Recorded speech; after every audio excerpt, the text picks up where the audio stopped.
ఈరోజు మా గౌరవ ముఖ్యమంత్రి గారు అలాగే ఉత్తమ్ కుమార్ రెడ్డి గారు నేను మీ ముగ్గురం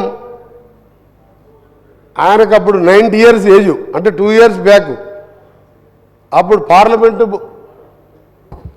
పార్లమెంట్ నుంచి బయటికి మేము బైకాట్ చేసి బయట చలిలో మేము అక్కడ ధర్నా చేస్తుంటే మా ముగ్గురు మధ్యలో దాదాపు ½ అన్ అవర్ పైన కూర్చొని ఆ ఫోటో ట్విట్టర్లో చూసాం. మా సీఎం గారు ఉత్తమ్ కుమార్ రెడ్డి గారు ట్విట్టర్లో పొద్దున పోస్ట్ చేసి ఆ ఫోటో చూస్తే నిజంగా ఏడుపు వచ్చింది అధ్యక్ష.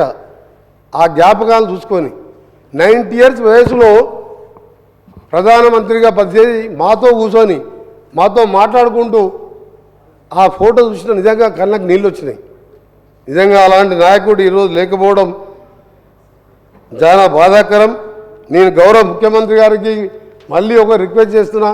హైదరాబాద్ ఒకటే కాదు, సోనియా గాంధీతో పాటు 4 కోట్ల మంది ప్రజల ఆకాంక్షను గుర్తించి సోనియా గాంధీ గారు ప్రధానమంత్రిగా క్యాబినెట్లో పెట్టింది ఈ మన్మోహన్ సింగ్ గారే, ఈ మహానాయకుడే.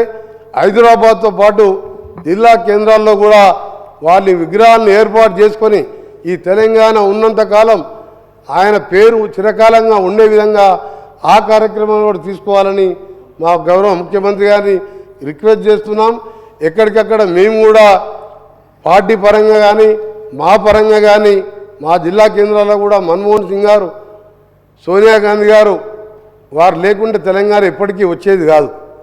మన్మోహన్ సింగ్ గారు ఇప్పుడే చెప్పారు, మన పొన్నం ప్రభాకర్ గారు, వెంకయ్య నాయుడు గారు పిలిపించి ఒప్పించి మీరు సహకరించండి అని చెప్పి అలాంటి నాయకుడు చేపట్టే ఈరోజు తెలంగాణ వచ్చింది.